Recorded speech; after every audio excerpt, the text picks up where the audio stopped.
installed. So boom. So there's 2.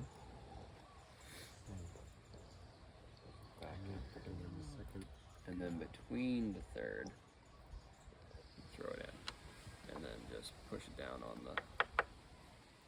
So we got the first one in, and then this one goes. Kind of just seat it over, yeah, right there. Here? Yeah, but bring this one all the way up. There. Okay. Then put it in. Yeah. And then to kind of seat everything in and secure it, you put the tip on. There's your. There we go. And 9 times out of 10, the quiver holds about 5 arrows. So you're gonna be able to shoot 5 times at the very least out there. But normally when you shoot a deer here, it'll go through the animal and you can actually just reuse the arrow, just clean it up. And we live in a very humid and hot environment here. So just realize that once the animal dies, you have about 2 hours before you need to get that thing on ice, or at least get the guts out or something.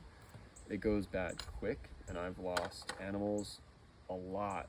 Even though I've found them in an hour and a half, you have to check the meat because the meat will spoil. How do you check that? It'll have like a gray color to it. But unless it's a younger animal too, that's kind of misleading because the younger animals will have kind of a veal color. So they won't have that red. So I'm not super fast to figure it out. Flip it and then go on the back side of it. Like Did I so. get it in the back side? Like I don't know, because I got it. That's in number one. Okay, there it is. that. Alright, it is back side, and then this one should be Yeah. side too. It's just sort of Oh, it tight. fits in that groove. Yeah. Is this, so then I'm just coming in here, right? The reason why I'm having you guys do this is because no one fucking taught me this. I was like, forever, I was like, how are this thing work? Right. Spent like That's 3 a hours little to bit figure out. Tetris like one. through Got the over it. first and second that- one. Yeah, So so you kind of like use the sense. triangles. Right. Yeah, yeah. like, That makes more sense. Oh, close. Oh, okay, perfect. yes. And then they kind of interlock And with then, each other. Yeah, Right. interlock And it. you hold in place. This guy. So you sort of use the triangles, and you see how there's like a triangle here. Looking through that, so you put the triangle through instead of just going in on one side Wait, no. like that, and this falls out. Okay, so I got that part, but this one seems like really, like there's not enough room. You want to keep going at it? So push it up. And then it'll go in. This one fit right. Let's see. Okay, I got those two. Now And the then third the third one. Third one. So this broadhead, is there any reason why you use this one in particular? It doesn't look like there's enough space, but there is one. Yeah. So Sam was saying earlier that it's because it goes and best through cane the cane grass. grass, So on Maui. Right, So you just but don't want to put that one all the way There's down. like 100 different broadheads. Like some of them got to go through as well. Muzzies. So these ones, you can get 6 of these for $28. They're super. So what's really nice about these is the reason is accurate. And careful, these are razor blades. Yeah. So these are accurate. They're consistently made the same. So not, you're gonna take these out. We can shoot 5 arrows and they're all gonna shoot in the same area. Whereas with some Grim Reapers and some other products, even these like really expensive ones that are like $50 a freaking broadhead, they're the nicest metal or whatever you want to call it, the 316 stainless steel or whatever. The issue is that it can be this nicest steel you want. These deer here, or whatever you're shooting, they don't care about that. You're shooting lava rock. You hit a rock behind a deer, just you like just ding halfway your broadhead that's Then it just $50, looks into the and board, now unless you have like a complete finishing machine, metalworking shop, you're not gonna be able to remake that broadhead, and then it's not gonna shoot right anyway. Yeah, I got a quick question. This is off topic a little bit. How do I tell what the range is when I'm listening to you? just push this button. Oh, okay. That's what I did. Yeah, Didn't but there's realize different. it This was- thing has a whole menu on it Okay, too. Like I alright. can change the colors in here. Gotcha. I can change the brightness. Wait, they interlock What is this or called? they go in So together? this one was $500. interlock. But you don't Yeah. see like you So can yeah, get a nice one like like these for that. $100, $150. Really? Yeah, and I've had my last one I had for like 10 years. It was a Nikon Pro Staff. I actually probably would have got that same one again, just they didn't make it anymore. Okay. And that one was like Third one, I'm 200. struggling. It's like odd. So you don't need If you noise. pull the other two out a little bit more, like Oh, halfway in, It's gives you a little bit more room to and work it's these, with. it gives you Like you put it in, it's just it looks off. it's 5 to 6 times aperture. This way? You know, like, and then these. Yeah, I get what you're saying. This is your most important. So Like vinyls. yeah, what's nice about like the wet weather here is everything's go. green, and these deer are actually tan. Yeah. So in the wintertime, So that in one the needs to, wintertime, it almost needs to it's curve easy one more to time see. in. In the summertime, good luck. Those things blend in so easy. You could walk up on one and not even know it's standing there. Huge giant buck, you know. They're so still. You just go like that. Someone on the side of the road, someone whacked me. yeah. Crazy. Just Yeah. up, where was it? You know, time, just man. up in Kula somewhere. Yeah. But Looked if like it's somebody fresh, had like painted it. I just drove by it real quick and looked like somebody had painted a pink stripe or something on it. Like maybe it was marked to be taken, or I don't know. oh maybe. You can take road kill.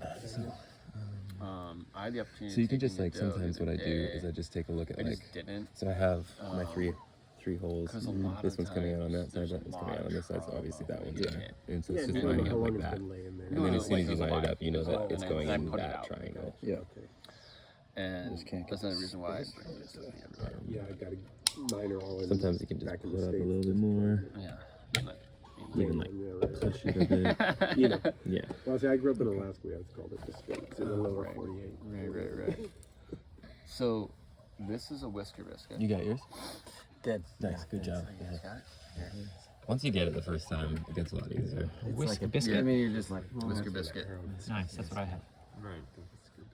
So these things are a dime a dozen. They're super cheap, and they are very, very, very, very, very accurate. They're weather resistant. They're silent, and they're amazing if you don't want to spend the money on like what I have, which is a quad rest. And that quad HDX rest, it literally is timed on my cam string to release as the string releases. So literally my arrow is floating in the air when it goes. Is that the same as a drop away? Exactly. Oh, It's a drop away release. Yeah. A rest, drop away rest.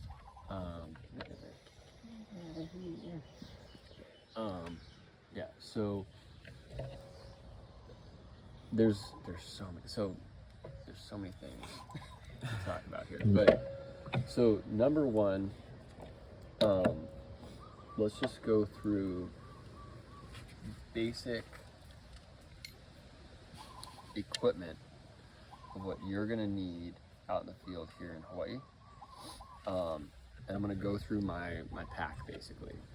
And I'll start with this. So a lot of us are busy. We got families, we got kids, we got jobs, we got stuff we gotta do, right? This is a relatively cheap investment that you can put in the field, which will tell you the habit of the herd that you're hunting. So with this thing, they now make them so they can recognize the animal. They have Wi-Fi and cellular transmission. And you can literally stick this thing on a tree and it will text you an image or video if you want. Yep. Of the deer. So you're like, okay, well I know my herd of deer that I'm tracking shows up in this field at 6:30 in the morning. Every day. Or there's a pig that shows up so at you 10:30 leave it at night. out there. Yeah, you just leave it out there. Okay. And it'll just send you images. Like, okay, cool. Like, I know my deer show up at 10:30 at night. Well, dang, that's gonna be a night hunt. I don't want to do that. You know, like. And then it's like, okay, well, 8:30 they're showing up at 8:30, and it's all based off the lunar what the moon is doing. So here the moon's so bright, you can actually hunt at night with the moon. And it's a lot of people don't know that, and so it's nice to be able to Like night surfing. yeah. So, but tracking. So then again, make sure you have a really good headlamp. So I have like 3 different brands that I run, and I usually have 2 in my truck, 2 in my backpack, and I always have, because I've gotten into so many situations where you're out in the field and it's after work. You got out there at 5. You shoot your animal after sunset, which is like 6:30, and you've got 20 minutes of light. And you're like, shit, okay, I need to find this animal, and this is the only way that you're gonna find that animal. And that's why I promote hunting in the morning, because especially when you're starting off, you'll be able to have the time to find the animal after you shoot it. So just take that into consideration. You were saying it could be 3 hours. I mean, Oh, dude, bro. You can run. Yeah, and if you hit a bad shot on it, like a gut shot, the biggest thing is you don't want to bump the animal. You bump the animal, it gets adrenaline in it, and that thing is just gonna go. And if you just let it rest, so What do you mean by bump? bump is when you Approach it too early. Yeah. So when you shoot the animal, okay. With bow hunting, it's pretty much all about patience and taking your time. So you take the shot, you mark where you took the shot, you rearrange where you shot the animal. Okay. You mentally play back in your head how the shot went, and then what you really want to do is hopefully there's enough vantage point where you can actually track the animal without moving. So you're like, you physically can see the animal. You're like, okay, I hit, and you can see the blood. Sometimes you can see on the side of the animal. So you shoot it, put your bow down, grab your rangefinder or binos, find your animal. Okay, there it is. All right, okay, I hit him. Okay, good, I hit him good. There's blood coming out. I see the arrow, like sticking out of him still. And he's kind of traveling, like, all right, well, he's going in this direction, and taking all mental notes, what time it is, like, oh shoot, there's a storm coming, oh, that's not good, like, all right, well, at least he went this way. And what's really nice about animals, which is helpful for us to finding them, is when they're hit good, they don't ever go in a straight line. They'll always go out, and then they'll actually come back. So they'll just do a big loop usually. So if you wait, They'll come back. it'll come back around and usually just be like plopped down, and then you do what's called a grid search. So you want to wait. Okay, you shoot it. I don't care how good of a shot you have. You want to wait at least 20 minutes. So, and that's why you have the opportunity of taking another shot. You don't recommend taking a couple deer in the first hunt you do, unless you're really feeling on. Go different directions. Right. Finding it, So there's too many variables. So just first hunt, go out, try and take one animal and find it. Try to shoot one. Try and shoot one. Take a bunch of arrows. Oh, dude. Yeah, I took Nate the other day, and he shot 4 arrows, lost all 4 arrows. And, Yeah. But it's good. It's all good practice. It's Kangaroos all are good hard to shoot too, trust me. Oh, yeah. They're just like, So you sit, you wait 20 minutes, right? In that 20 minutes, dude, the herd usually comes back. They're usually right there. You're like, oh, they're right there. And you're not moving, so the deer at 20 yards. You're like, I'm usually like, all right, okay, I'm gonna shoot this other doe. And I'll line up and I'll freaking blast them. And dude, sometimes you can take 3 or 4 animals out of the same herd. And there's like a herd of 60 of them. So you're like, all right, well, I'm not really, And they breed twice a year here, or even 3. So you'll have, so it's fine. So there's no limit either. No back on it. No back on it. And then do you dress them out right there? So, yeah. okay, so boom, shoot one and know where it went. And with a good shot, it'll have a trail of blood. yeah. Like, and then you know you're good. And you literally can just follow the blood. if you hit a gut shot or a farther back shot, the blood's gonna be purple, or there's gonna be like a urine pile or something like that, and you're like, ooh, this isn't good. So with that shot, you almost want to wait. If you know it's a bad shot, you want to wait an hour. Right. And don't okay, I'm not even go hunting in a different area. Yeah, go hunting in a different area, or go eat food, come back, and don't disturb that animal, because if you do, you're really not going to find it, especially here. So because if you bump it when it's injured, it will like go even it further. doesn't go in a circle. That thing is going. So then you got to know the area, and they have bed down spots. I was gonna say, if they go down in cane grass, they could be 10 feet away. And you're never gonna see it. You're never gonna find it. Yeah. Unless you have a drone. Bed down Drones spot. are amazing. I was just So thinking that I have a drone. yeah, so if you have a drone, Sweet. they're loud. That's the thing. So they're loud. So for see using it for recon to find the herd, sure. Fly it high. I you see can- them all the and you time can see 'em. over in Olinda too. Someone's got to be doing that. Oh yeah. Yeah. Oh yeah. So you find your herd. Okay, cool. Bring your drone back. You shoot the animal. Oh, I can't find it. But deer here, they have a giant white belly. So if they're dead, you'll see it right away. So you fly the drone over, and you're like, Right. oh, there it is. Man, that thing was like 2 feet from me. Like, shit. Yeah, you find it. So, okay, you hit. Okay, another big thing. In native cultures around the world, your first take of a deer, usually you eat a piece of the liver raw. And another thing too is you're taking a life. And so the way that I look at this is very it's a very sacred thing to take a life and to honor that life that was lived. And so in kind of like the native culture is to take you must give. So there's a lot of ceremonial stuff, like they utilize tobacco, and so usually I'll bring tobacco with me, either if it's like long loose leaf dip or whatever, and I'll have the tobacco leaves with me, and I'll put the leaf as an offering near the body, and as the animal's leaving its body, I'll be there, and I'll they don't like being touched, these ones. They're very but you can kind of feel like if you can put your hand on them and you have that calming energy, it actually will calm them down. So it really depends on the person, but you want to just give them that space to go from this realm to the next. And it's a heavy, taking a life's never easy. It never will be. And I've taken so many, and it's the same thing every time.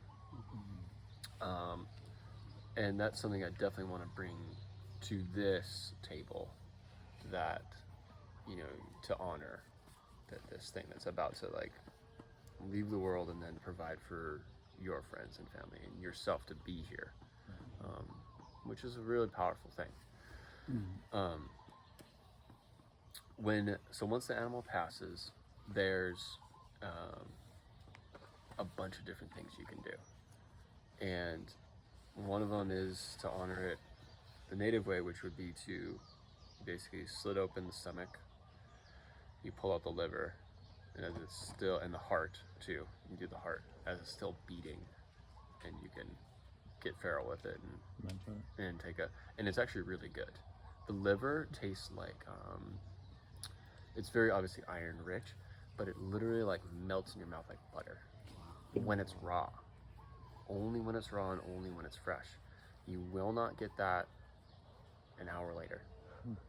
It's unreal how tasty and good it is when it's straight out of the animal.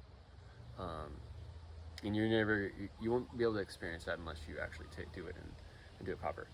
So the one thing I don't condone is if you hit a backward shot on it, it's a whole nother process. So you cannot take you can take the organs, but I wouldn't condone. You could eat the heart, but I wouldn't condone eating the liver or anything in that area, because you're hitting the gut, and the gut biome, boom, contaminates the entire cavity, and then you have a risk of getting sick, and that sucks. So don't do that, because you got antibiotics and all sorts of stuff. I've had to deal with that because I pushed the limit, and it's not worth it.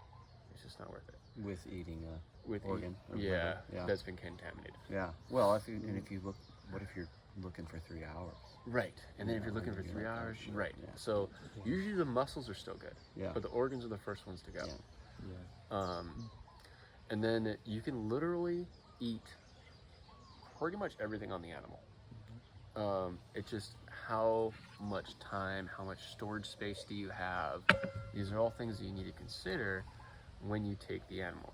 Like I literally have an entire freezer dedicated to storing meat. What I'm working on doing is having an entire extra fridge for dry aging. Yeah. Because you want dry aging, you want to cure your meat, especially fish here too. Yeah. You can hang them, so you can hang a whole leg for 3 weeks, and it'll be the most tastiest thing you've ever had in your life. Like the sashimi and nigiri off of a fish that's hung for 2 weeks In the fridge. in the dry, fridge. yeah. Oh my god.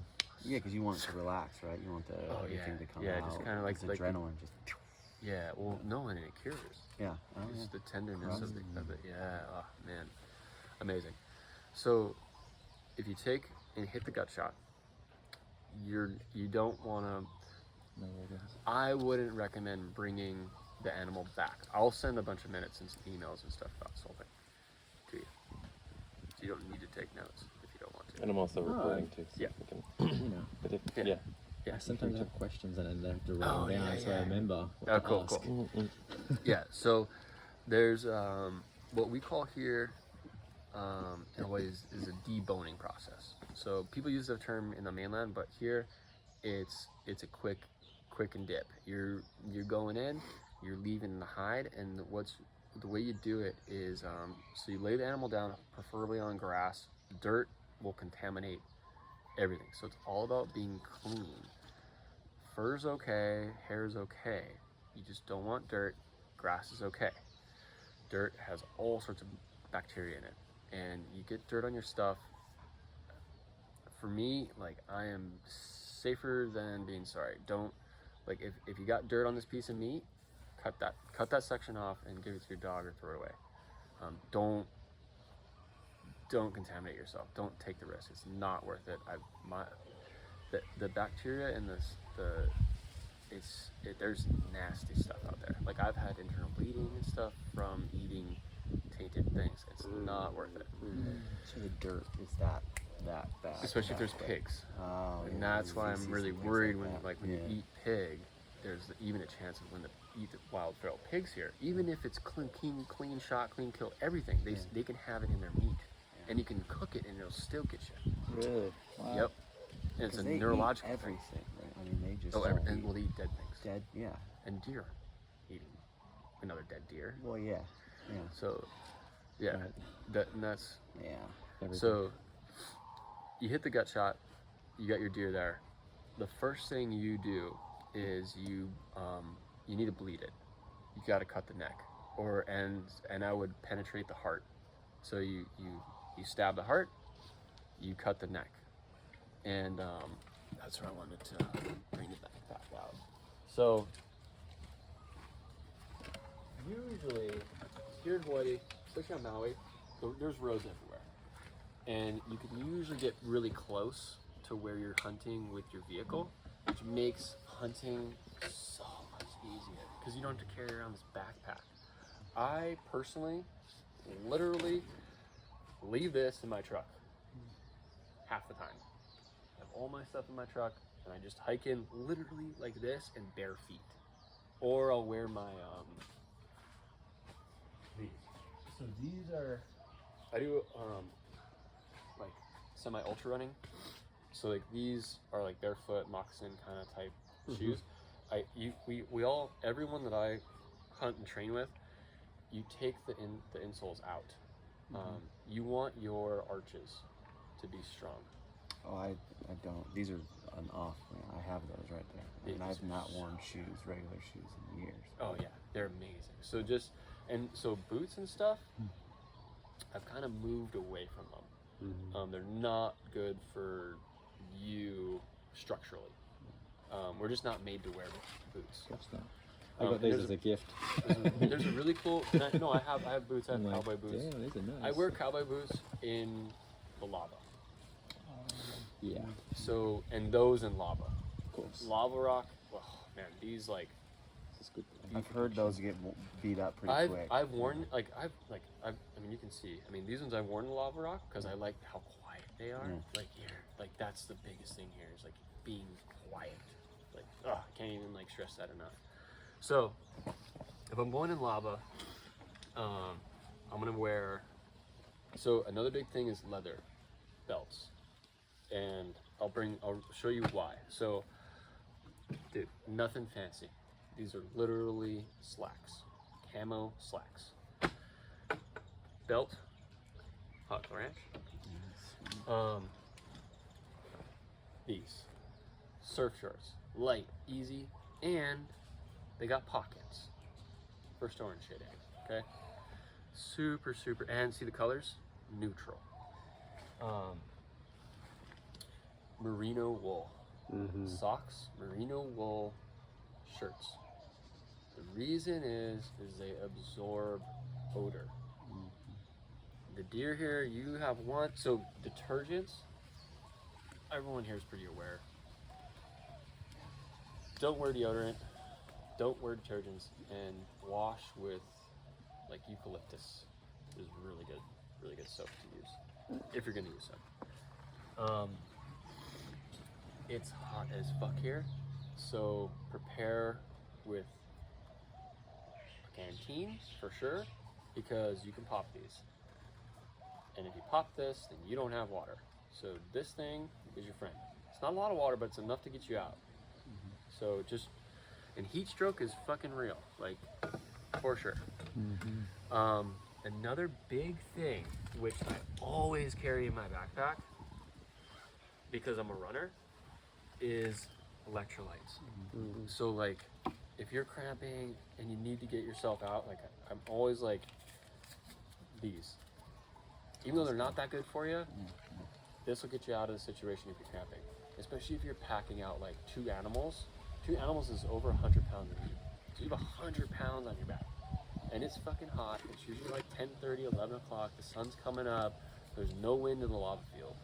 So it's like, okay, well, before you cramp, throw this in your, like, you should already be drinking this. Yeah. And these ones are fantastic. They're chia seeds, and they have caffeine in them.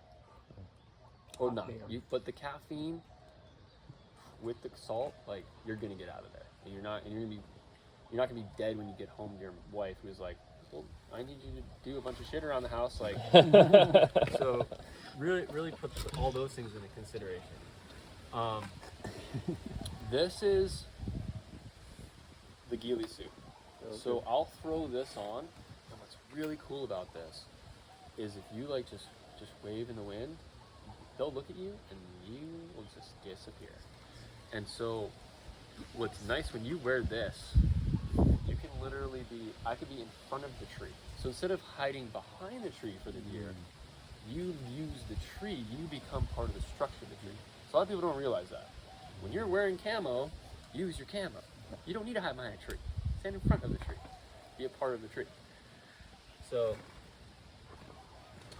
okay.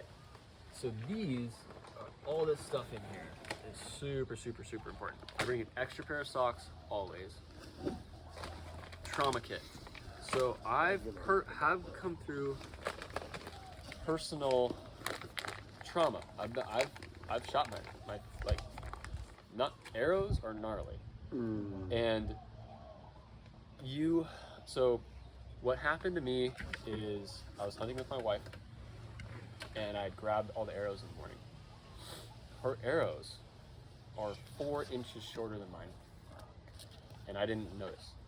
Stuck it in my quiver. We're out there. I pull back. When I hunt, I point with my pointer finger. And you can see it. You can see it right there. I literally almost shot my finger off. So I put the broadheads on. And I was like, Sonia, you're gonna get a deer. And she wasn't quite in position to shoot it. She's like, oh, it's right there. Like, let's get it. You know. And I was like, all right, well, I guess I can shoot it. So there's a buck like 30 yards away. Beautiful shot. And I hit it. we got it. But what's crazy about it is I pulled back, and I just didn't know. I had my finger out like this, and with my arrows, I touched the arrow, and I was like, oh, I don't feel the arrow. Like, that's weird. I was like, whatever. Zoop. And I just felt this, like, because they're razor sharp, and I felt the warm. And I was like, and it was literally like just squirting, Oh my God. squirting out. And Sonia's face went white, and she's like, you need to, like, and she just covered my finger. And I was like, oh shit, like, this isn't good. Like, and then luckily this is literally the strap I used.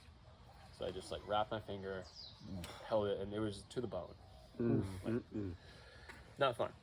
And then had to deal with that. But then I just used super glue, and and now I have full feeling back, but it took a while. Another thing too is it's hot here again. So these things, you don't need to buy like fancy shit.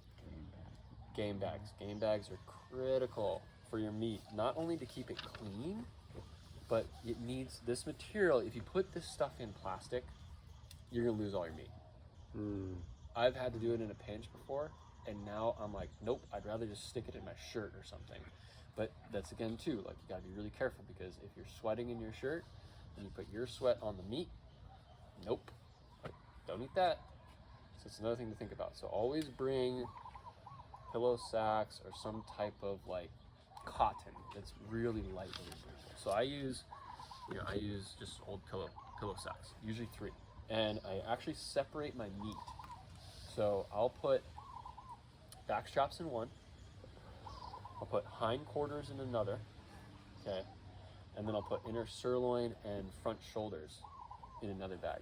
And the reason for this is that when you're processing the animal out in the field, you don't know when something's going to get contaminated with like dirt or something if you fell on the ground or whatever, because you're working out there. And I can debone, and when you get good, you can debone an animal in about 5 minutes. That's So like field dressing. you're field dressing it. Yeah. Okay. You're not putting it up. You can. We're in a pinch. Sometimes I'll bring one strap and this spreader bar. So you'll have the spreader bar and you'll have your strap, and you just winch that guy up into a tree that's near you, and then you can do it really clean. And then you can leave the body, and you don't have to bring it back, and your wife's not like, what, get that stinking thing out of here. Like, what is this leg doing 3 weeks later on the ground? Like, so many stories. Okay. Really? So you gut it as well while you're out there, or do you do it the gutless way? Like, there's So two majority of the time, I don't touch the gut. you don't even go near it. Try not to. I try not to touch it. I'll open the cavity, and I can take out the liver and everything without even Having to touch it. If you want the heart, you got to take everything out. Yeah. That's a big thing. Or in the tongue. Tongue's kind of harder to get. So you actually dress it, but not dump the guts. So you could just work around everything. Work around it. Yeah. Wow. And you'll lay the animal down, okay? And what I do is actually start on the backbone. And so I'll skin it on the backbone from either the tail or the neck all the way up. And then I'll literally fold the skin this way to me. Then you use the skin, right? So you'll have all of the exposed leg on this side. But what you want to do first is you'll take the backstrap first.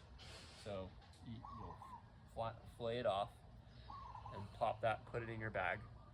Then you're gonna grab the leg. So you'll already have the spotted section off of the skin. You're gonna pull the leg up, and hopefully you'll have something to tie. That's what the mule line's for. So you'll tie the leg and have like something, hopefully you can, or a rock, have the leg up, tie it, and then you'll take the inside cavity, pull that skin off, and then the best piece of meat on the deer, in my opinion, is actually the outer sirloin of the haunch. It's called what we've named the Reno cut, which is almost like the filet mignon of the deer. And it's square, It's a square section, and that's where you start actually for deboning. If I'm in the field though, what I do is I actually leave all of the meat, and sometimes even the fur, on the meat because it protects it. Especially when traveling through, like if you're having to hike 3-4 miles back to your truck, you want to keep that skin on. And obviously keep your back straps in here.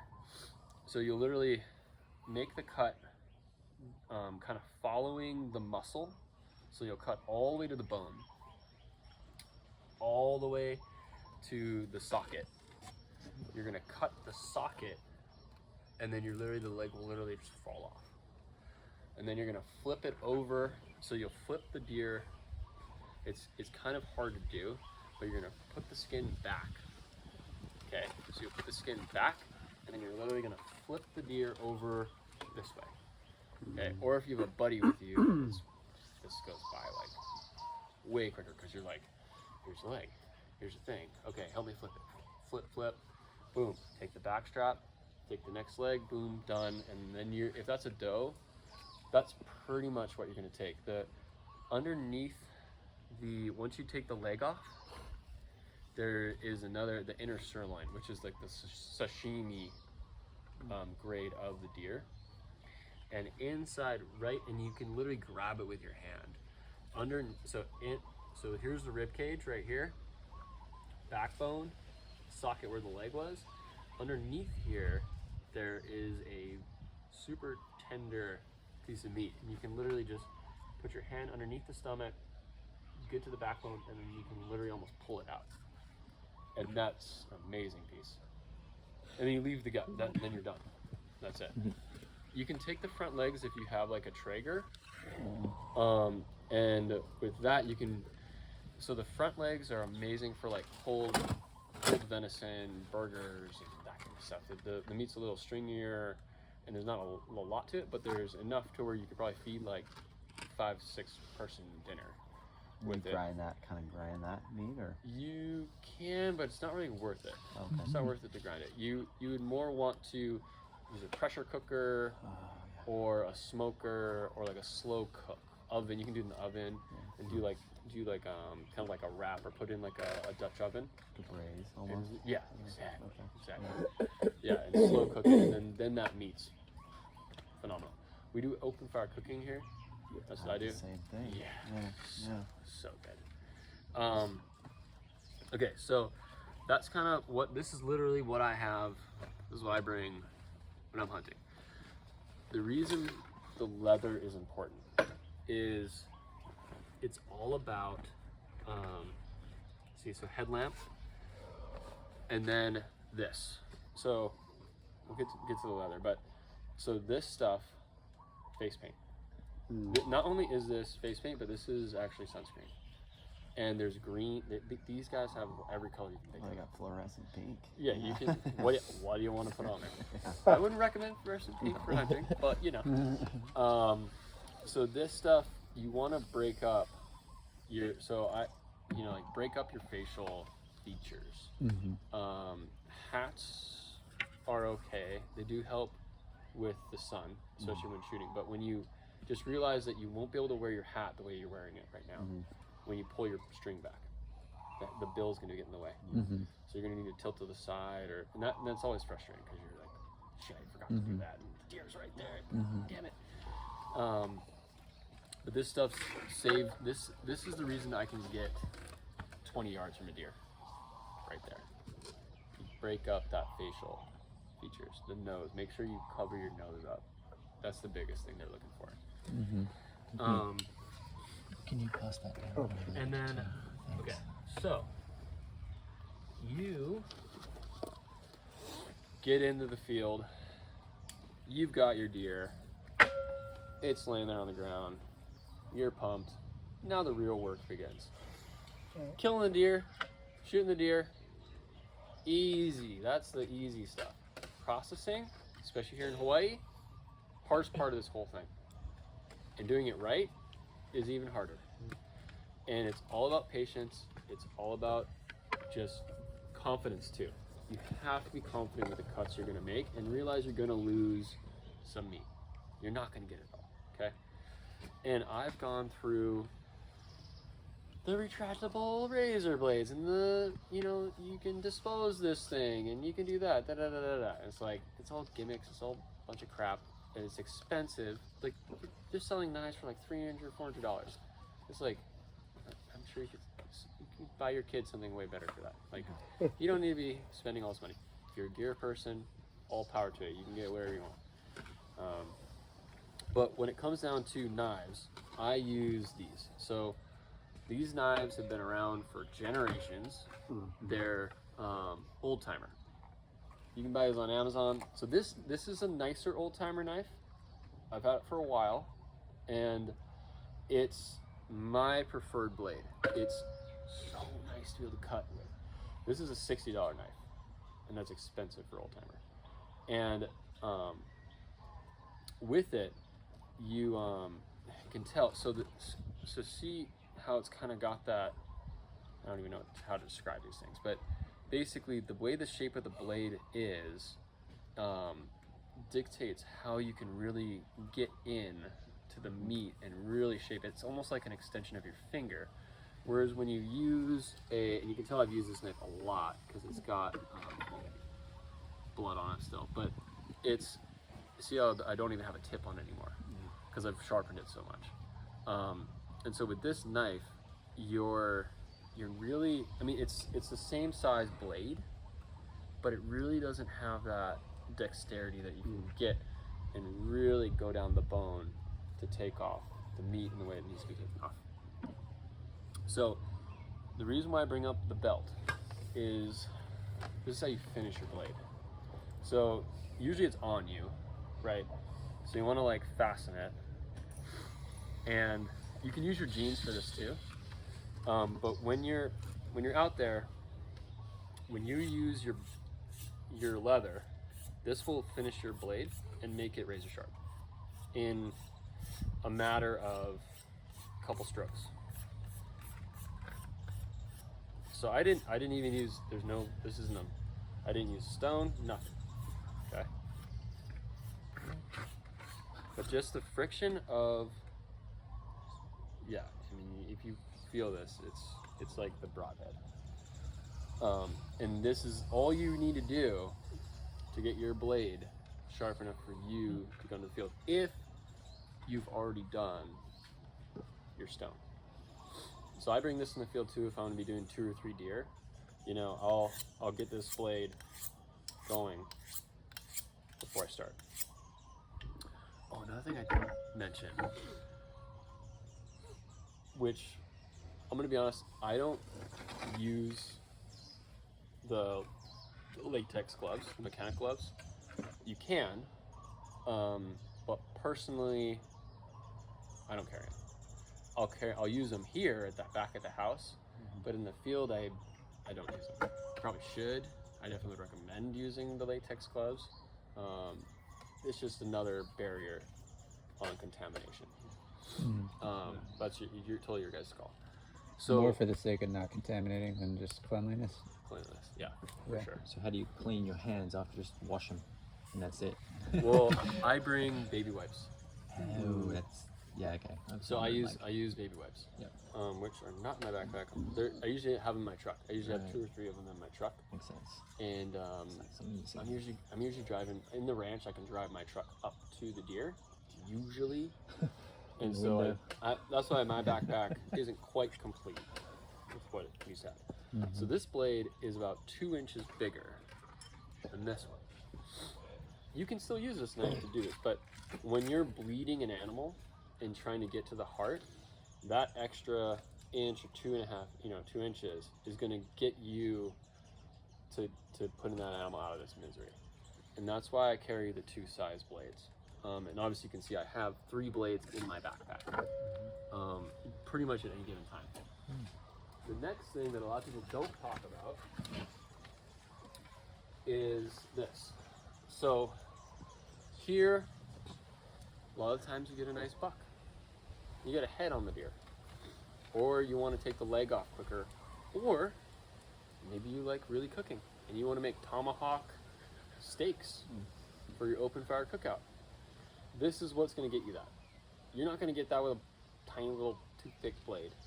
Or you're going to use these. You're going to use shears. And I haven't seen, which I'm going to do, I'm going to make a video, but I haven't seen anybody talk about this type of the processing of it. These things are amazing for taking legs off, for chopping off the hooves and stuff, because the hooves are what has the contamination in them. Really? And you really need to get that off. You don't want to take, if you take a leg, make sure you're taking the hoof off. Okay. Okay, kind of at that first joint, kind of chop, boom. And this thing is freaking solid. Like, this isn't expensive. It looks expensive. It's not. It's $125 tomahawk. Okay. You should just get to have a tomahawk. You can have tomahawk. I mean, you can have it. You know, whatever. Wear it around town. But and for taking the head off, this thing's amazing. And if you got a boar that's like kind of pissed, you got something to protect yourself with. That's another big thing. The boar here or anywhere are not something. Even a little one will mess you up in a hurry. You ever go with the side on? I do. Yeah.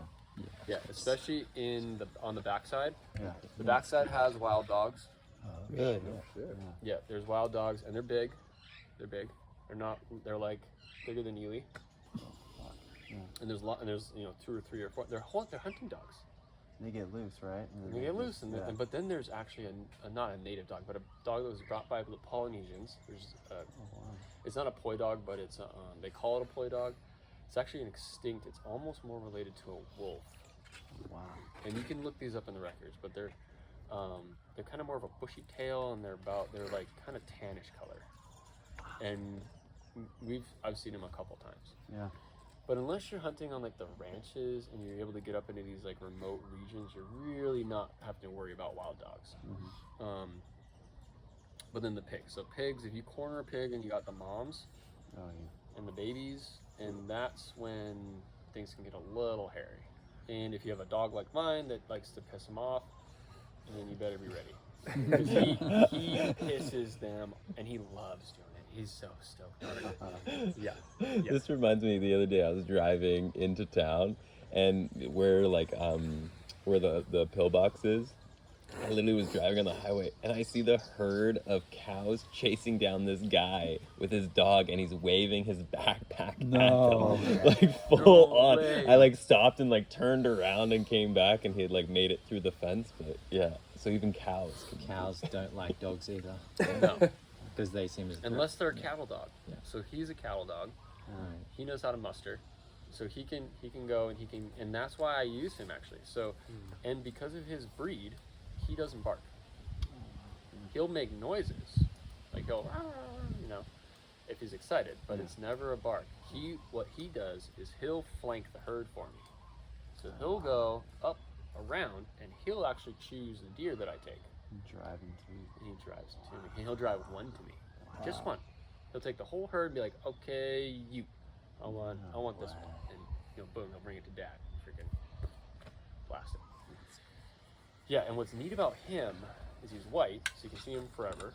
So and white's really good here because it's a hot environment usually. So he doesn't get hot as easily. And his even though he's a husky, if you look at him, his fur is actually shorter than a lap's. So yeah. And so with him, he'll distract the deer. So they'll be like, what is this wolf thing doing in my paddock? Like, all right. And then I'll be like, all right, perfect, my time.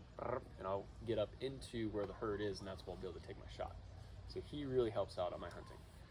But he's also a hindrance too, because he's turbo. Like this dude will do 10 miles and I'll do 2. So he's like going all over the place, but he's also pushing the animals, right?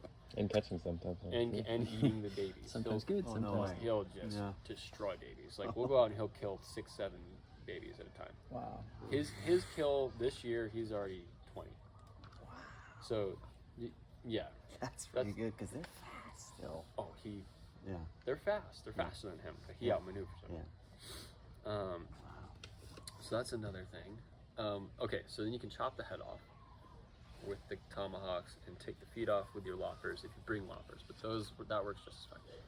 You can use the blade, but when you have your blade touch bone, it will dull your blade in 2 or 3 strokes if you touch bone with your blade. So try not to, when you're processing, to use your knife. Just really be conscious of when you'll start seeing like the patterns of the meat. I can actually bring out, let me bring out a shoulder. There's more coffee, guys, if you guys want to go some more coffee. It's 8 o'clock. Finally waking up.